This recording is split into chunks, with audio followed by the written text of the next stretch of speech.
Ako nga pala po si Jeffrey Lad, ang bilang chairman ng mangingisda po dyan sa San Salvador, Masinloc, Zambales, na talaga pong marami na pong karanasan sa West Philippine Sea. Gusto ko lang po sanang iparating sa inyo na sa mga nandito po sa ating harapan na sa ating mga Pilipino na wala naman po tayong kakayahan na lumaban sa kanila. Isa lang naman po ang daing naming mga isda na muling maibalik kami muli sa West Philippine Sea at Baho di Masinloc na makapangisda. Dahil sa totoo lang po, napakarami na naming karanasan na napangaharas.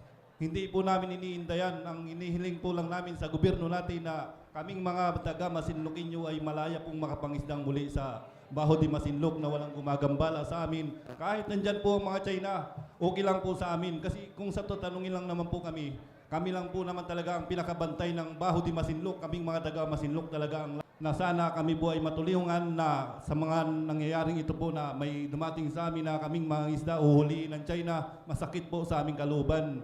Kaya ang gusto lang po sana naming iparating sa inyo na sana matulungan kaming muli na walang gagambala sa amin na mangisdang muli sa Baho di Masinloc. Yun lang naman po ang tangi kong dapat iparating sa inyo. Yun lang naman po. Salamat po. Salamat po.